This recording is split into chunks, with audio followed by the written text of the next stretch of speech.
اگر ایمان ہے اور ایمان کے ساتھ عمل صالح ہے تو اللہ نے وعدہ کیا ہے لَيَسْتَخْلِفَنَّهُمْ فِي الْأَرْضِ، اللہ تمہیں قیادت عطا کرے گا، سیادت عطا کرے گا، حکومت عطا کرے گا، سرداری تمہاری ہوگی، حکومت تمہاری ہوگی، لیکن تم شرط کو، یہ حکومت مشروط ہے۔ الحمدللہ نحمده ونستعینه ونستغفره ونعوذ باللہ من شرور انفسنا ومن سیئات اعمالنا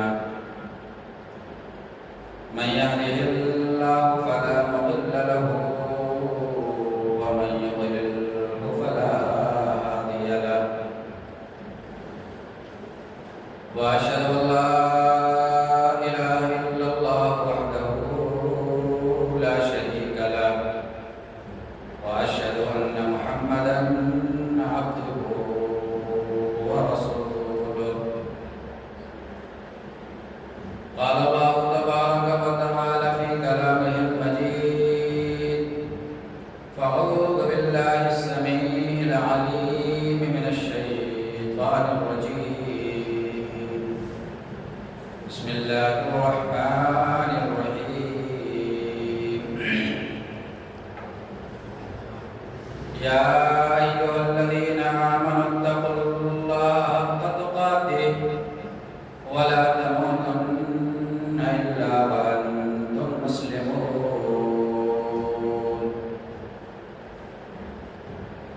يا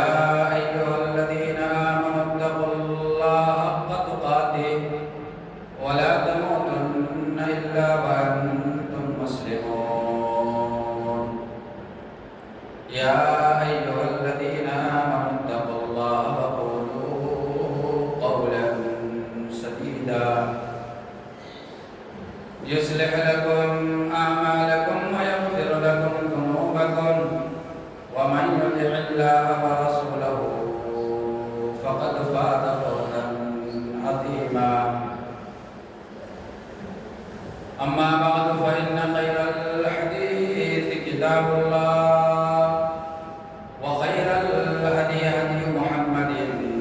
صلى الله عليه وسلم وشر الأمور محدثاتها وكل محدثة بدعة وكل بدعة ضلالة وكل ضلالة في النار أعوذ بالله السميع العليم من الشيطان الرجيم بسم الله الرحمن الرحيم رب اجعل هذا بلدا آمنا وارزق أهله من الثمرات وقال الله تبارك وتعالى في موضع آخر وعد الله الذين آمنوا منكم وعملوا الصالحات ليستخلفنهم في الأرض كما استخلف الذين من قبلهم رب اشرح لي صدري ويسر لي أمري واحلل عقدة من لساني يفقهوا قولي رب زدني علما ہر قسم کی تعریف و توصیف بڑائی و بزرگی عزت و کبریائی اللہ جل شانہ کے لیے لائق و سزاوار ہے، جو پوری کائنات کا خالق و مالک، مدبر و کارساز، مربی و پالنہار اور نگران و نگہبان ہے۔ بے شمار درود و سلام نازل ہو اس کے تمام انبیاء علیہ السلام پر، بالخصوص نبی آخر السماء احمد مصطفیٰ رسول مصطفیٰ حضرت محمد رسول اللہ صلی اللہ علیہ وآلہ وسلم پر، جن کا نام نامی اسم جلالی حضرت محمد رسول اللہ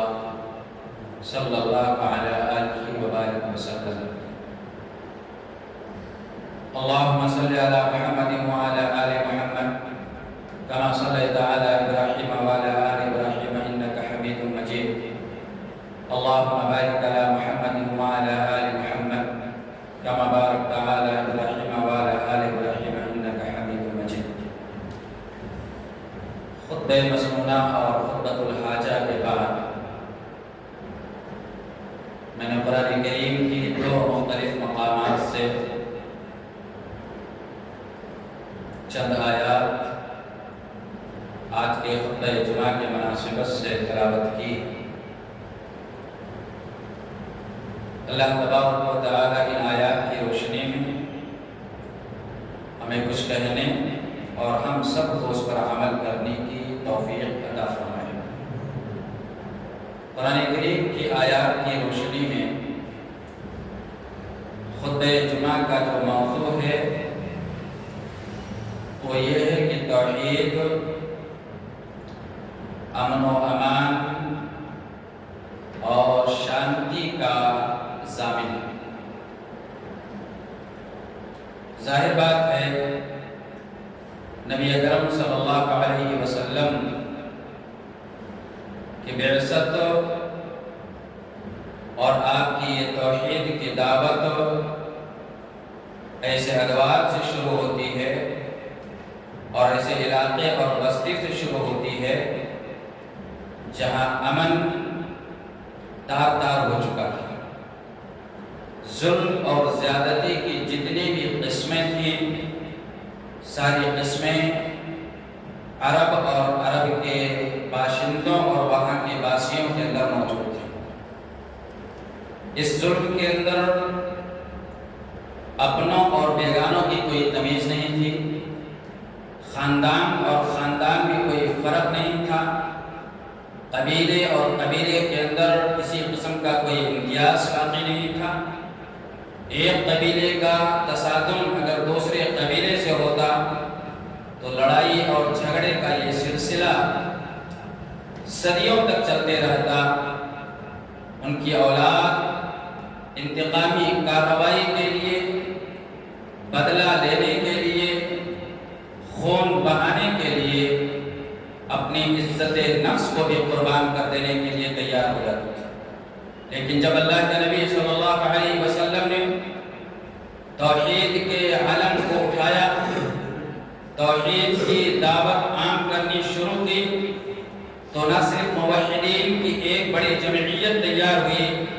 بلکہ نبی اکرم صلی اللہ علیہ وسلم کی اس توحیدی مشن کی بدولت امن و امان کی جو فضا قائم ہوئی دنیا کبھی اس کی مثال پیش نہیں کر سکتی. اور یہی صورتحال اور یہی مشن نبی اکرم صلی اللہ علیہ وسلم سے پہلے انبیاء کرام علیہ السلام کا بھی رہا. آپ اس سے پہلے کی تاریخ کو اٹھا کر دیکھیں اور مکہ کے حالات پر نظر ڈالیں تو ابو الانبیاء حضرت ابراہیم علیہ السلام کے سلسلے میں قرآن کریم اس بات کی شہادت اور گواہی دیتا ہے کہ جب اللہ کے نبی حضرت ابراہیم علیہ السلام نے اپنے بیٹے اسماعیل علیہ السلام کو اور اپنی اہلیہ کو مکہ کے بے آب و گیاہ میدان میں چھوڑا تو کیا کہا؟ رب اجعل ھذا بلدا آمنا. کس کے لیے دعا کی؟ اس شہر کے لیے، بستی کے لیے امن کی دعا کی. رب العالمین سے امن کا مطالبہ کیا، شانتی کا مطالبہ کیا اور یہ بتا دیا کہ جس خطے کے اندر، جس ملک اور جس بستی کے اندر، جس علاقے اور جس شہر اور جس ریاست کے اندر امن ہوتا ہے، شانتی ہوتی ہے، وہاں کے لوگ امن و امان کے ساتھ اپنی زندگی گزارتے ہیں، وہاں لوگوں کی آبادی اور لوگوں کی عبادت کا دور دورہ ہوا کرتا ہے. آپ دیکھیں اللہ تبارک و تعالیٰ کے نبی حضرت ابراہیم علیہ السلام نے کیا دعا کی؟ رب اجعل ھذا بلدا آمنا. اور دعا کے کیا رنگ لائی؟ آج پوری دنیا دیکھتی ہے جس قدر امن اور شانتی اس سرزمین پر ہے. جس سرزمین پر اللہ کے نبی حضرت ابراہیم نے دعا کی تھی رب اجعل ھذا بلدا آمنا، آج کوئی اس کی مثال، امن و شانتی کی کوئی مثال نہیں پیش کر سکتا جو حرم مکی کے اندر، جو مدینہ الرسول کے اندر امن کا پیغام مل رہا ہے، شانتی کا جو پیغام دیا جا رہا ہے، اور جس طریقے سے امن و امان کا بول بالا ہے، دنیا کے کسی خطے میں امن و امان کی وہ مثالیں پیش نہیں کی جا سکتی۔ اللہ کے نبی نے دعا کی تھی وجعل، اور کیا دعا کی؟ وجعل اہلہ بالثمرات، اللہ تو یہاں کے باسیوں کی ذریعے خوراک جو بنا دے، ان کے کھانے پینے کا جو انتظام کر دے، کس کے ذریعہ سے؟ پھلوں کے ذریعہ سے۔ آج پھلوں کی فراوانی ہے۔ معلوم یہ ہوا کہ حضرت ابراہیم علیہ السلام یہ اچھی طریقے سے جانتے تھے کہ اگر امن ہوگا، اور یہ امن کس کے ذریعہ؟ کھانے پینے کی چیزوں کے ذریعہ سے۔ آج موجودہ زمانے میں دیکھیں، جب آدمی معاشی زندگی کے اندر پریشان ہو جاتا ہے، کھانے پینے کی چیزیں اس کو میسر نہیں ہوتی، تو ظلم پر اتر آتا ہے، لوٹ کھسوٹ پر اتر آتا ہے، چوری ڈکیتی پر اتر آتا ہے، جھوٹ بولنے پر اتر آتا ہے۔ مال کیسے ملے؟ ملے، چوری سے ملے، ڈاکہ زنی سے ملے، ظلم و زیادتی سے ملے، لیکن اس کو ملنا چاہیے۔ اللہ کے نبی حضرت ابراہیم علیہ السلام نے امن کی صورت کو بحال کرنے کے لیے، امن کا مطالبہ کرنے کے لیے، اور امن کا گہوارہ بنانے کے لیے اللہ تبارک و تعالی سے دو دعائیں کی تھی، رب اجعل ھذا بلدا آمنا وارزق اہلہ من الثمرات، امن دے، یہاں کے باشندوں کے اندر شانتی دے، اور یہاں کے باشندوں کے خوراک کا انتظام کر دے، کھانے پینے کا انتظام کر دے، ثمرات جو اشیاء خورد و نوش ہیں اس کا تو انتظام کر دے۔ دوسری آیت کے اندر اللہ تبارک و تعالی نے فرمایا وعد اللہ الذین آمنوا منکم وعملوا الصالحات، اللہ تبارک و تعالی نے وعدہ کیا ہے اہل ایمان سے اور نیک عمل کرنے والوں سے۔ اگر ایمان ہے اور ایمان کے ساتھ عمل صالح تو اللہ نے وعدہ کیا ہے لَيَسْتَخْلِفَنَّهُمْ فِي الْأَرْضِ، اللہ تمہیں قیادت عطا کرے گا، سیادت عطا کرے گا، حکومت عطا کرے گا، سرداری تمہاری ہوگی، حکومت تمہاری ہوگی، لیکن تم شرط کو، یہ حکومت مشروط ہے، قیادت مشروط ہے، آپ کی نگہبانی مشروط ہے۔ اگر آپ کمانڈر بننا چاہتے ہیں، نگراں بننا چاہتے ہیں، حکومت چاہتے ہیں، سرداری چاہتے ہیں، سیادت چاہتے ہیں، تو آپ اس شرط کو پورا کریں۔ وہ شرط کہ اللہ تبارک و تعالی نے فرمایا اللہ پر ایمان لاؤ، اللہ پر ایمان لاؤ اور نیک عمل کرو۔ اللہ تبارک و تعالی لَيَسْتَخْلِفَنَّهُمْ فِي الْأَرْضِ، زمین کو تمہاری مٹھیوں میں کر دے گا، زمین کے خزانوں کو تمہاری مٹھیوں میں کر دے گا، اس روئے زمین پر تم کو قیادت ملے گی۔ خلافت حاصل کرنے کے لیے، قیادت حاصل کرنے کے لیے، حکومتیں حاصل کرنے کے لیے جو تم چکر کاٹ رہے ہو، یہ حکومتیں تمہارے ہاتھ میں، تمہارے پاس چل کر آئے گی، سیادت تمہارے پاس چل کر آئے گی۔ شرط یہ ہے کہ تم اللہ تبارک و تعالی کے اصولوں پر عمل کرو، اللہ تبارک و تعالی کے مطالبے کو پوری کرو، ایمان لاؤ اور عمل صالح کرو۔ کیسا کرے گا؟ لَيَسْتَخْلِفَنَّهُمْ فِي الْأَرْضِ كَمَا اسْتَخْلَفَ الَّذِينَ مِنْ قَبْلِهِمْ، اور جیسا کہ اس سے پہلے اللہ تبارک و تعالی نے گزری ہوئی قوموں کو خلافت عطا کی تھی، سیادت عطا کی تھی، اور صرف خلافت ہی نہیں عطا کرے گا بلکہ اللہ تبارک و تعالی فرماتا ہے وَلَيُبَدِّلَنَّهُم مِّن بَعْدِ خَوْفِهِمْ أَمَنًا، یہ جو آج امن غائب ہو چکا ہے، خوف اور ہراس میں مسلمان اپنی زندگی کو گزار رہا ہے، اور ہر چہار جانب سے ان کو ڈرانے کی کوشش کی جا رہی ہے، تمہارے ساتھ ایسا ہوگا، تمہارے ساتھ ایسا ہوگا، تمہارے ساتھ ایسا ہوگا، ذرا اشارے کی زبان میں سنتے چلے جائیں۔ یہ دھمکیاں، یہ خوف اور ہراس کا ماحول پیدا کرنا یہ کوئی نئی بات نہیں ہے، یہ اس طرح کے الفاظ کی ادائیگی اور مسلمانوں کے تئیں اس طرح کی بھکتیاں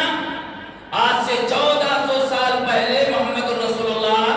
صلی اللہ علیہ وسلم کے زمانے میں بھی کی جا چکی تھی۔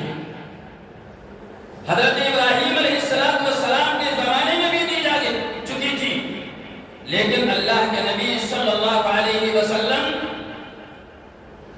مسلمانوں کو ایمان اور عمل صالح کے ذریعہ سے ان کے دلوں کو مضبوط کیا اور یہ بتا دیا کہ دنیا اور دنیا کی طاقتیں تمہارا کچھ بال بیکا نہیں کر سکتی اگر تم توحید پر قائم رہے، تمہارے ماحول کے اندر، تمہارے معاشرے کے اندر بدنظمی نہیں پیدا کر سکتی اگر تم توحید پر قائم رہے۔ زمانے نبوی میں بدامنی کو قائم کر، بدامنی کو لانے کی مشرکین عرب نے جب جب کوشش کی، اللہ کے نبی صلی اللہ علیہ وسلم نے اپنی اس توحیدی مشن کے ذریعہ سے اس بدامنی کو امن کے اندر تبدیل کیا۔ آپ صلح حدیبیہ کے واقعے کو دیکھیں، جب اللہ کے نبی صلی اللہ علیہ وسلم ہجرت کر کے مکہ مکرمہ کی طرف جاتے ہیں اور آپ کے وہ صحابہ کرام جن کے مال و دولت چھن گئے، جنہوں نے اپنے بال بچوں کو مکہ میں چھوڑ دیا، اپنی زمین اور جائیداد کو چھوڑ دیا، اپنی بیوی بچوں کو چھوڑ دیا، لٹے پٹے انداز میں مدینہ منورہ کے اندر پہنچتے ہیں۔ اللہ کے نبی صلی اللہ علیہ وسلم نے انصاریوں سے مواخات کرایا، بھائی چارگی پیدا کی، ایک دوسرے کو اپنا بننے اور بنانے کی اس کا سبق دیا اور صحابہ کرام رضی اللہ تعالی عنہ کے اندر محبت و الفت کا وہ جام ان کو پلا دیا کہ ایک ایک انصاری بھائی اپنے مہاجر بھائی کو اپنے مال کا حصے دار سمجھنے لگا، اپنی دولت کا حصے دار سمجھنے لگا، اپنی زمین اور جائیداد کا حصے دار سمجھنے لگا، یہاں تک کہ کچھ صحابہ کرام رضی اللہ تعالی عنہم اجمعین، کچھ انصار اور مہاجرین کے سامنے آئے اور کہا کہ اللہ کے نبی صلی اللہ علیہ وسلم، ہم اپنے اس بھائی سے یہ عرض کرتے ہیں کہ میرے پاس دو بیویاں ہیں،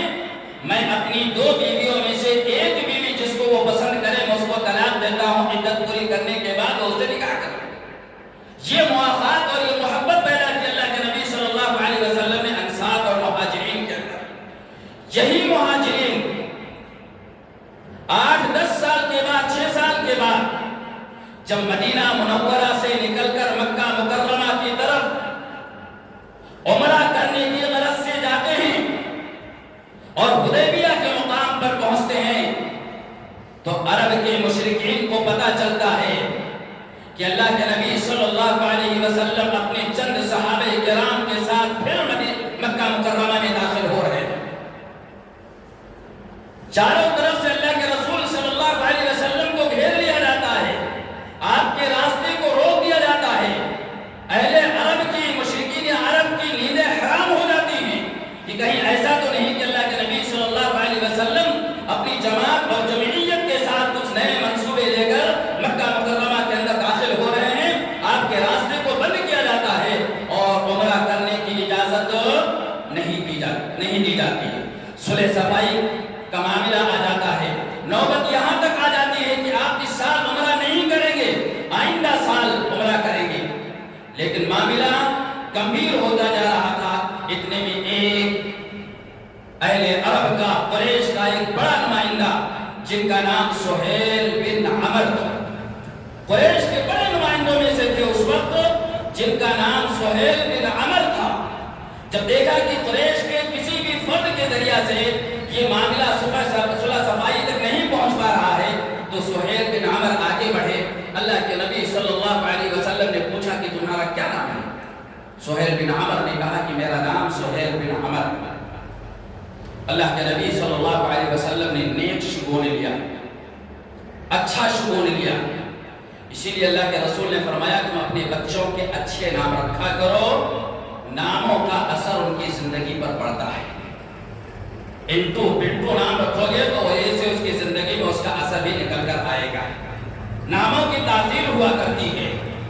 اس لیے اللہ کے نبی صلی اللہ علیہ وسلم نے اچھے ناموں کے انتخاب کی تعلیم دی ہے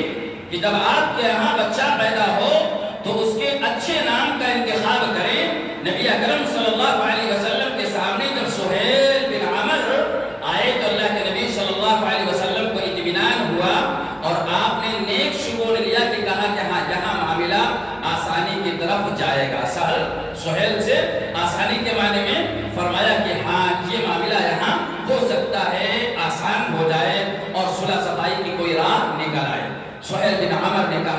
کہ میں قریش کا نمائندہ ہوں، یہاں معاہدہ لکھا جائے گا۔ اللہ کے نبی صلی اللہ علیہ وسلم نے فرمایا ٹھیک ہے معاہدے لکھے جائیں۔ حضرت علی رضی اللہ عنہ کو بلایا، حضرت علی رضی اللہ عنہ کو بلایا اور کہا تحریر لکھی جائے۔ چنانچہ اللہ کے رسول صلی اللہ علیہ وسلم نے فرمایا حضرت علی سے لکھو بسم اللہ الرحمن الرحیم۔ اس سے ایک سبق یہ بھی ملتا ہے جب آدمی کوئی تحریر لکھے تو کس سے شروع کرے؟ رحمان الرحیم سے، بسم اللہ سے شروع کرے، اللہ کے نام سے شروع کرے۔ اللہ کے نبی صلی اللہ علیہ وسلم نے حضرت علی رضی اللہ عنہ سے فرمایا کہ بسم اللہ الرحمن الرحیم سے لکھو۔ سہیل بن عمر رضی اللہ تعالی عنہ جو ابھی اس وقت اسلام قبول نہیں کیے تھے، لیکن اس وقت انہوں نے گرجتی ہوئی آواز میں کہا اللہ کے نبی صلی اللہ علیہ وسلم ہم اس جملے کو قبول نہیں کریں گے۔ اگر ہم رحمان اور رحیم کو مان ہی لیے ہوتے اور ان کی تعلیمات پر عمل ہی کر لیے ہوتے تو ہمارے اور آپ کے بیچ میں جھگڑا کیا ہو جائے؟ جو زمانے جاہلیت سے جس طرح سے تحریر لکھی جاتی ہے اس حساب سے لکھا جائے، بسم اللہ الرحمن الرحیم کو نہ لکھا جائے۔ اللہ کے نبی صلی اللہ علیہ وسلم نے حضرت علی سے فرمایا کہ ٹھیک ہے بسم اللہ الرحمن الرحیم کاٹ دو اور اس کے بعد لکھو من محمد رسول اللہ، من محمد رسول اللہ۔ یہ جملہ لکھنا تھا، حضرت علی نے لکھ دیا۔ پھر سہیل بن عمر یہ تملائے ہوئے آواز میں فرمایا کہ اللہ کے نبی صلی اللہ علیہ وسلم یہ محمد رسول اللہ کیا ہے؟ رسول اللہ کیا ہے؟ ہم رسول اللہ کو نہیں مانتے، ہم نہیں مانتے آپ کو اللہ کا رسول۔ اگر اللہ کا رسول مان لیں تو عرب کے اندر اتنے دنوں سے جو جھگڑے اور لڑائی چل رہے ہیں آپ کے نتیجے میں اور آپ کی نبوت کے اعلان کے بعد یہ سارے فتنے فساد پیدا ہو رہے ہیں آپ کی وجہ سے، یہ سارے فتنے فساد ختم ہو گئے ہوتے، ہم آپ کو رسول ماننے کے لیے تیار نہیں ہیں، اس لیے خالی محمد ابن عبداللہ لکھو، محمد رسول اللہ ہم ماننے کے لیے تیار نہیں ہیں۔ اللہ کے نبی نے حضرت علی سے فرمایا حضرت علی اس کو کاٹ دو۔ حضرت علی رضی اللہ عنہ نے فرمایا کہ اللہ کے نبی علی ابن طالب کے اندر، ابو طالب علی ابن طالب کے اندر اتنی جرات اور ہمت نہیں ہے کہ وہ اپنے ان ہاتھوں سے محمد رسول اللہ صلی اللہ علیہ وسلم کو کاٹ سکے، رسول اللہ کے الفاظ کو مٹا سکے۔ علی کے اندر اتنی طاقت نہیں ہے، میں نہیں کاٹنے کے لیے تیار ہوں۔ اللہ کے نبی صلی اللہ علیہ وسلم نے بتایا کہ ٹھیک ہے مجھے بتاؤ، میں کاٹنے کے لیے تیار ہوں۔ چنانچہ اللہ کے رسول نے اس پر اپنا ہاتھ رکھا، سیاہی وغیرہ سے جو چیز تھی اس کو بیٹھ دیا۔ اس کے بعد ایک شرط اور رکھی، آپ دیکھیں توحید کہاں عمل لے کر آ کر کھڑا کرنا ہے۔ ایک شرط عمر بن سہیل نے کہا کہ دیکھو میرا ایک بیٹا ہے جو مسلمان ہو کر تمہارے اس وقت تمہارے جماعت اور جمعیت میں شامل ہو چکا ہے، تم اس میرے بیٹے کو واپس کرو گے۔ جب یہ جملہ سننا تھا تو حضرت عمر بن خطاب رضی اللہ تعالیٰ عنہ ذرا تلملا اٹھے، غصے میں آنے لگے۔ وہ عمر جن کو غیظ و غضب کا یہ عالم تھا کہ شیطان بھی اپنے راستے کو ترک کر دیتا، چھوڑ دیتا تھا، حضرت عمر رضی اللہ تعالیٰ عنہ نے کہا اللہ کے نبی صلی اللہ علیہ وسلم آپ سچے ہیں،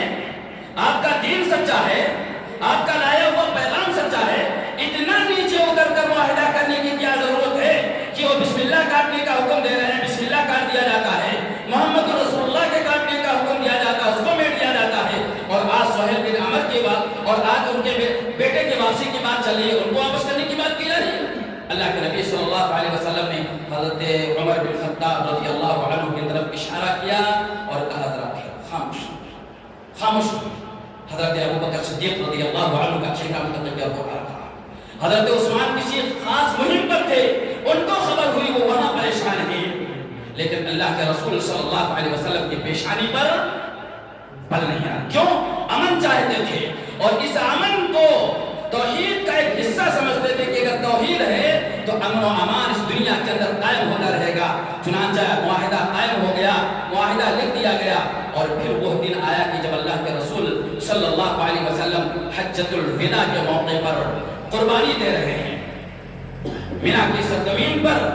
اپنے 100 جانور اکٹھا کیے ہوئے ہیں، جس میں 60 جانور کی قربانی اللہ کے نبی صلی اللہ علیہ وسلم نے اپنے دستے مبارک سے کی تھی۔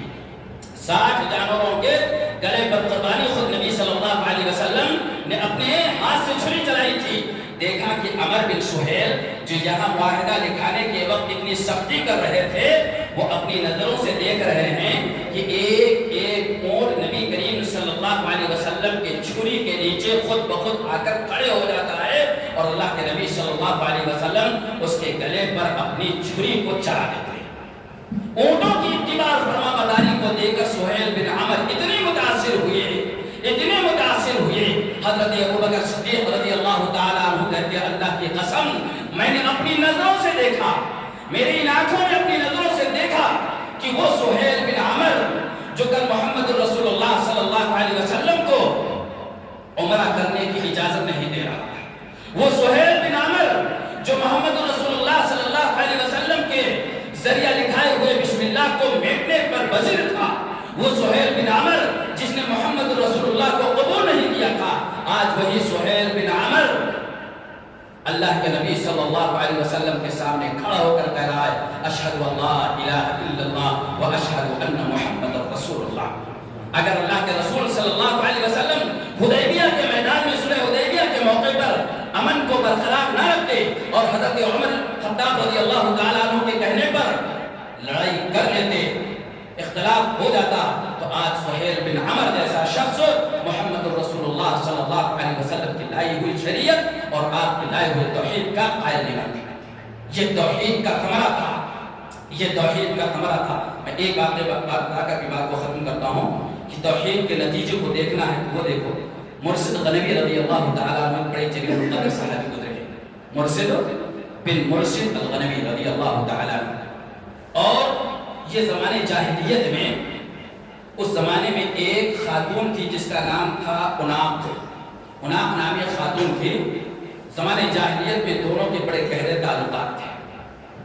مرشد غنوی رضی اللہ تعالیٰ عنہ کے تعلقات عناق نامی ایک خاتون سے وہ بڑے گہرے تھے۔